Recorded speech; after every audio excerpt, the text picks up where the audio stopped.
Hello guys, we're doing a beauty haul from Shein. So Shein sent me all of these items. So I got all the pink. I guess it's Barbie inspired. So first we have Shein Basic Living Exclusive Facial Pad Organizer. It's peach blush. So it's like this, and you put the facial pads or cleaning pads. There you go. Really nice. So this pillow, actually this is a soft nail art cushion, hand rest pillow for manicure or table, matte armrest hand rest. Okay, it's very comfortable. All the items that I'm showing you today, I'll link it in the description box below. So our coupon code is BEAUTY1380 for extra 15% off. So this is washable as well. So we have the electric nail clippers. Look how nice.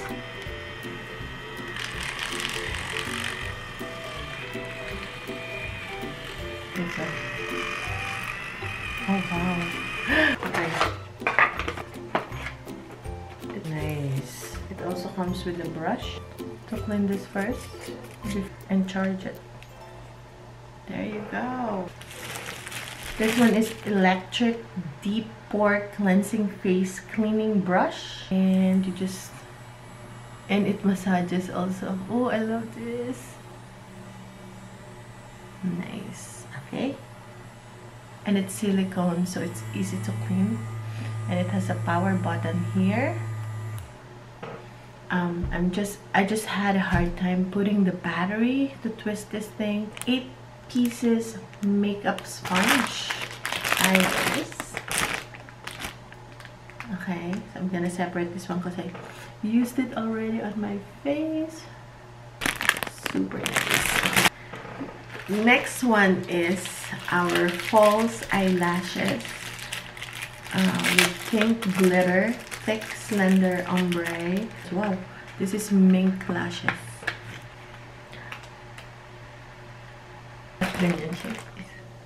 Mirror. It got broken from shipping, so I'm just gonna show you guys. It's so pretty in pink. Ayan, but it's damaged and broken. Ayan siya. Can't use it. Maybe I'll use it as a picture frame. I'll take the glass and then yeah. So I have a silicone two-head cleaning facial sheet brush. That is so cute. If you're using facial foam or cleanser or soap for your face, it's to scrub impurities. So also the adhesive, it's super pink.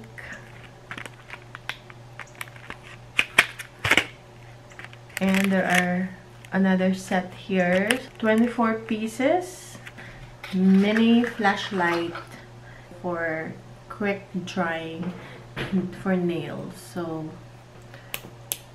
yan siya. So don't forget our coupon code BEAUTY1380 for extra 15% off if you want to try or if you want to check out Shein. And there you go. I'll link everything in the description box. And see you guys next time. Let's move on to our vlog.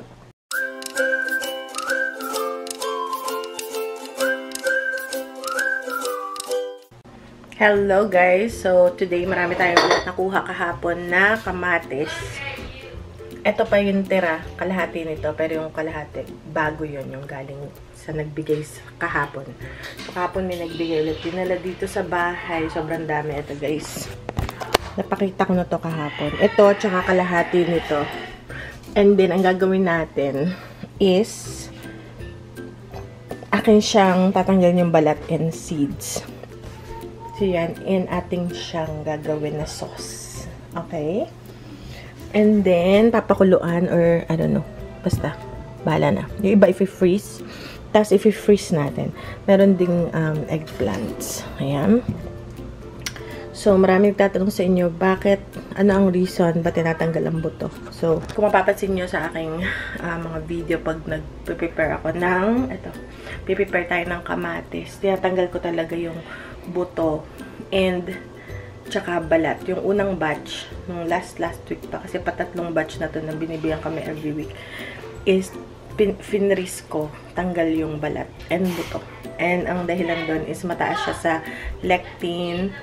And kasi meron akong autoimmune disease, yung pansin ko pag kumain ako ng tomato-based na pagkain, naninigas yung aking kamay. So, parang arthritis na rin, inflammation, ganyan. Especially dito sa kamay. So, sa gabi, magigising ako kasi matigas siya, masakit, ganun. Especially pag kumakain ako ng tomato-based. So, ibig sabihin nun, at saka pansin ko rin to, talong. Tuwing kumakain ako ng talong, yan, titigas yan. Yung marami mo merong tingling sensation, ganun, numbness, ganyan. So, matagal na to. Matagal na to before pa ako mag-YouTube. Meron na ako niyan. And then, so, ginagawa ko talaga, tatanggal ko ang buto. And as much as possible, pati yung balat. Kasi nandun din yung lectin. So, yung lectin, yung inflammatory yun. Especially kung sensitive kayo sa lectin. May mga tao kumain nito kahit isang damakol nito. Okay lang. Wala silang mararamdaman. Walang sa gut nila or something. Ako meron. So, and hindi naman maganda yung lectin sa katawan. So, natanggal ko na siya para sa aming lahat. Ayan. So, ang isa pang mga mataas sa lectin na mga pagkain or prutas, gulay or gulay specifically is yung mga tinatawag na nightshade na mga vegetables is yun nga, eggplants, peppers,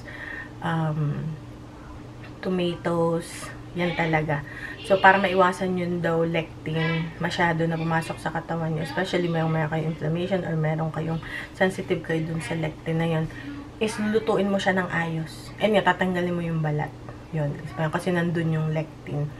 Ano pa? Tsaka daw white potatoes. Since bihira naman akong bumili ng white potatoes. Gamitan yellow potatoes or hindi ko alam ba't specifically white potatoes. Isa pa rin yun. So, yun yung most. Pero marami pang iba. Goji berries. Actually, meron akong goji berries. Nung unang kaunahan ako mag-garden, meron akong goji berries. And napakadali niyang sumibol actually. Actually, ano yun eh. Sinasabi nila, superfoods, you know. Pero pag meron kang lectin sensitivity, mataas din yun sa lectin. Kasi nightshade din yun. So, yun. Peppers, tomatoes, white potatoes, goji berries. Meron pang iba. Kaya lang yun lang yung main. Kaya yun lang naman yung kalimitang nakakain natin. Kagaya nito. Kaya ang ginagawa ko dito, tatanggal ko ang balat. Or minsan, para magandang tingnan yung salitan yung pagtanggal ko ng balat. Kaya lang yung buto niya. Siyempre, hindi man matatanggal yung buto. So, ang gawin na lang, huwag ka masyadong kumain ng eggplant. Konti-konti lang. Konti-konti na. Hindi, nagpapakulo pa ng tubig, hindi pa siya kumukulo. Sa Italy rin, mayroon minsan akong pinapanood ng mga Italian chefs, ganyan. Itong, siguro sabi ko, kaya siguro talagang tanggal yung balat and buto, tanggal din. So, sabi ko, siguro nga, pero hindi nila sinasabi ang dahilan, ba't nila tinatanggal ang buto at balat. Basta nakita ko lang minsan, sabi ko, tinanggal ang parang ganun din kasi ako magluto ng kamatis. Maliban kung sarasyadong itlog, siyempre napapakain ka rin, diba? Pero okay lang naman pag paminsan-minsan. So, hindi mo naman siya papakuluan. Iba-blanch mo lang. Parang lulubog mo lang siya sa kumukulong tubig for 5 seconds. Aahunin mo na siya. And then, pag lumamig, tatanggalin mo yung balat. Napakadali niyang matanggal ang balat. As in, in 5 seconds na nakalubog siya dyan, gaganin mo lang siya, umi-slide na siya. And then, yung buto, tatanggalin natin. So, meron na ako ditong strainer. Ayan, then, dyan natin i-strain muna, papalamigin. Bago ko tanggalin balat kasi sobrang init nan, guys. Hihiwalay ko tong mga gantong hilaw-hilaw pa. Kasi masarap yan sa ensalada. Pero minsan kumakain din ako ng may balat. Pero walang buto. Kaya tinatanggal ko din sa vlog, makikita nyo. Lagi yan, hindi ako bawa sa garden, kumain ako ng tomatoes, yung maliliit namin doon. iniluluwa ko ang buto. Okay, so yun guys, ang dahilan. May tatanong, so what's the reason? Sabi ng ating viewers, ay yun ang dahilan. Okay, well, anyways, nihiwalay ko lang siya. And then, pero ito muna yung unahin natin kasi ito yung luma nung last week pa to. Okay, ito yung dinagdag ko na kahapon. So, let's do it. Pag kumulo na to, start na natin ang proseso. Ating dito yung luma.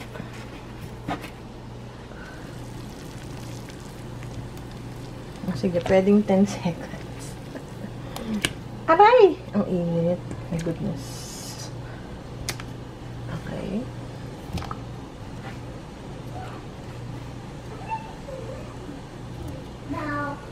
Hindi naman 5 seconds. Grabe naman yung 5 seconds. Mga 20 naman siguro. Okay, ready na siya, guys.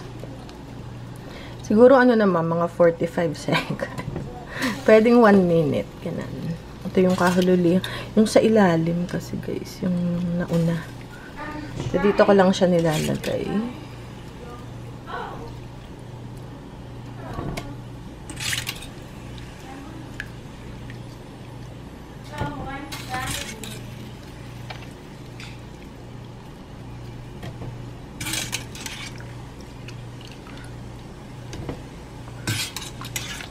Ang purpose lang is para, nag-split na yung ano nyo.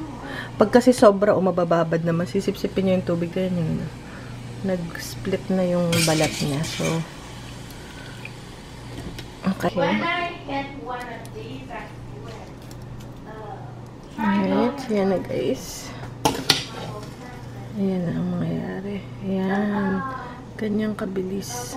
Ito medyo naluto ng masyado. Dapat mga, siguro 30 seconds lang. Mas madali siyang tanggalin. Okay. Gusto ko yung medyo matigas-tigas pa siya.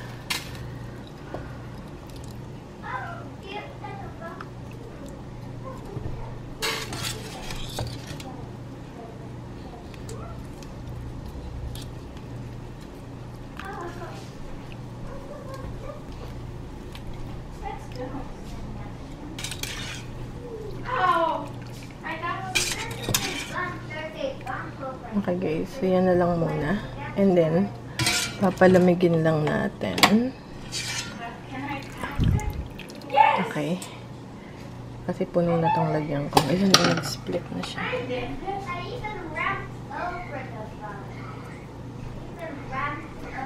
Okay. Alright guys. So, nag-ano ko ng gloves kasi masyado siyang mainit. Ganun lang.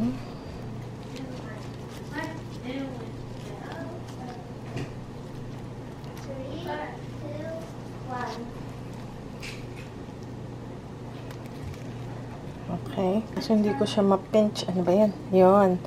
Super dali niya lang. Mga 15 seconds. Hindi ko alam.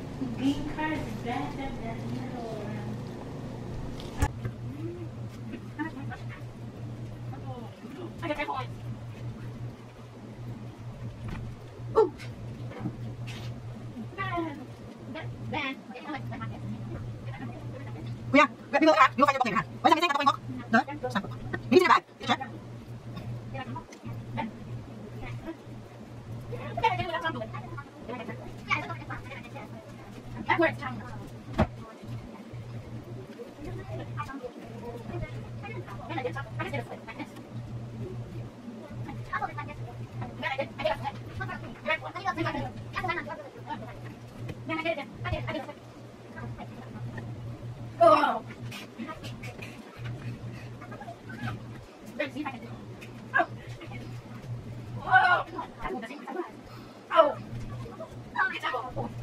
Tanggal natin yung buto. Ito yung lagyan ko ng buto.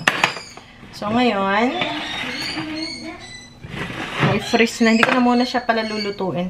Direktang freeze na lang. So, yun ang dahilan ba't natin tinatanggal ng buto lagi. And sa Pilipinas, kahit sa Pinas, laging ganun kami. Ang dahilan naman sa Pinas, nakakakos daw ng appendicitis, which is, kung dito, hindi, parang dito, hindi totoo yun. Dahil, kahit asawa ko, kinakain nila to ng may buto. direktang kain. So, hindi yun. Sa lectin talaga. And, dahil dito ang mga Amerikano, guys, hindi nila tinatanggal ang buto. Kahit yung amo ko dati sa New York. Grabe siyang mangain ng yung maliliit cherry tomatoes. Yung maliliit na tomatoes. Ini-snack nila yun. Direkta from the garden. Tapos, talagang diretsyong kain. Lagi yun. Pati sa salad, sa burger. Hindi nila tatanggal ang buto. So, pero kung meron naman na sumama na ang ingay ng mga bata. Pero kung meron namang sumama na buto, okay lang naman yun. Basta hanggat maaari, matanggal natin as much as possible. Okay, hindi naman tayo sobrang stricto na kailangan bawat buto kailangan. Okay lang yan kami magkasama. Ito na yung sauce. Ito na yung ating kamatis na binlanch. Per ano yan ba? Isang gamit. Ganyan. Kung konti lang, ito meron dito ang konti. Tsaka ito pa. So, yan. Okay? So, ganyan lang. Lagyan natin sa freezer. Kung hindi kayo comfortable na gumamit ng plastic kasi may chemicals or something, piliin nyo yung BPA-free na plastic or wala tayong magagawa talaga. Kaya kailangan natin ng plastic sa ating buhay.